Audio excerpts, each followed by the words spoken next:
That boy who used to spend days in the garage with only his imagination and a couple hand tools has gotten lost in the grind of the real world. I think it's time we find him. I mean, seriously, I would love to hear what you think when you see my scrap pile. I've watched a few YouTube channels over the years, and I always love it when they pull out a 4 foot board, 8x8 walnut, or bird's eye maple from their scrap piles. And I have what? Old molding from a door frame, a chunk of 2x4 from a storage shelf, and a drawer face. This is not the video I had in mind for today, but ran into an issue with that one. We'll fill you in next week when I complete that build. But for now, let's focus on this one. It's a good one, and it's a needed one for me.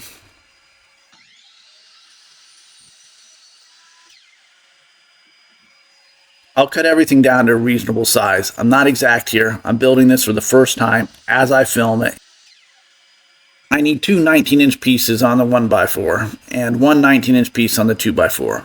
And the drawer front, we'll cut it into two sections of 8.5, but not until we rip it down to stock at the table saw.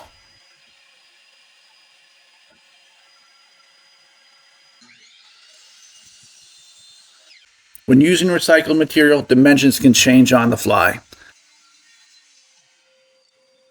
I want it 8.5 inches wide, but using this old drawer front, I'm only going to get 8.25. It's not really an issue. We'll just roll with it.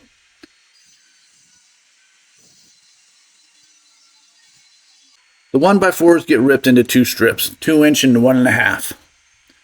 The 2x4 gets ripped down to a nice 2-inch strip.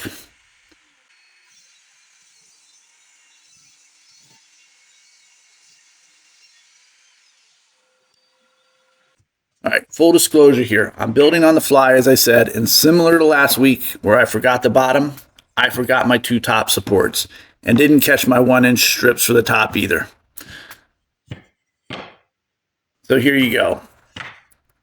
And I think this might be the worst board of the bunch. I'm hoping sanding will bring it back to life.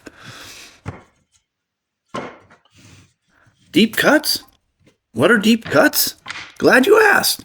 It's a tiny playlist I created of a couple videos that YouTube apparently refused to show anyone but my subscribers. Be sure to check them out, and please consider subscribing if you haven't already so you don't miss one going forward.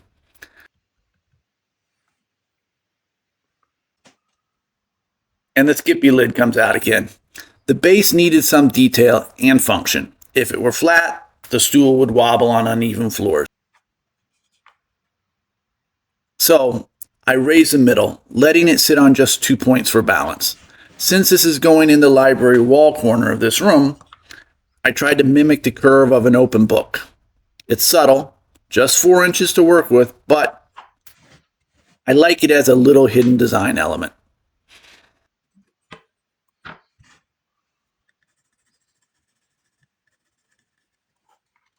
At the scroll saw, I cut the base out. This is actually the second side. I forgot to film the first side and the support.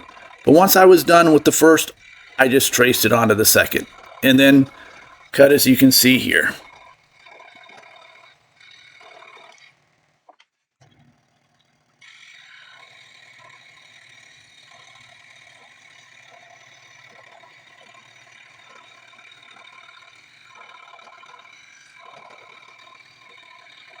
Then it's off to the Wen for sanding. I really need to work on this camera angle, especially when I'm using the curved end. I'll figure it out one of these days, I promise. But with the curved end, I creep up on the lines of the curves and sand everything down to 120 grit.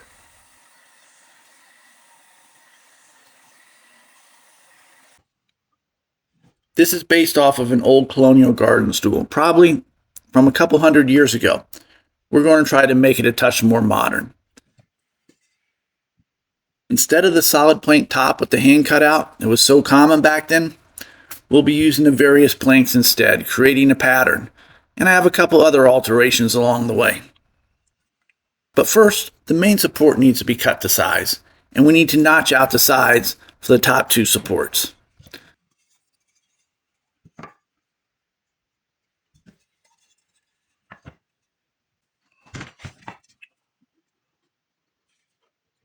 The glue up went well. It was pretty straightforward here. Some Pipe on 3 on the edges, and the top braces sit so nicely on those notches, allowing for an easy glue up.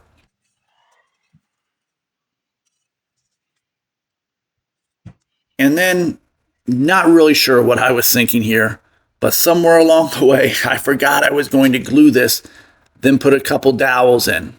And instead, I grabbed my nail gun and shot some finish nails into it.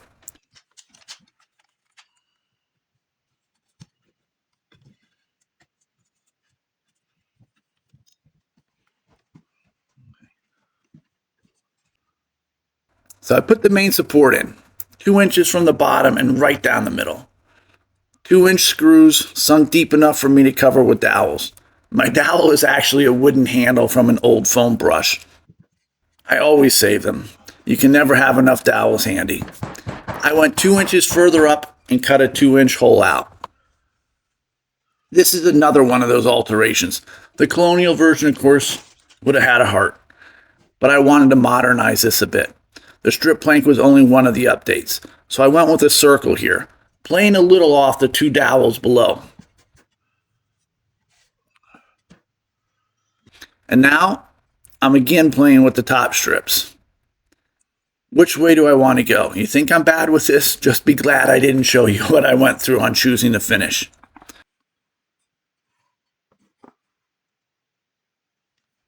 While I struggled with the top finish, the base was an easy choice. I knew from the beginning I was going golden oak. It's my favorite for pine. But first, I had to use a pre-stain conditioner here. It's a lot of wood, especially flat sawn, so with that grain, it was going to blotch. I applied it, waited 5 minutes, I wiped it down, and then hit it with the golden oak. The top slabs, well, black stain, watered down acrylic to a forest green, and then I finished it all off with a couple coats of lacquer.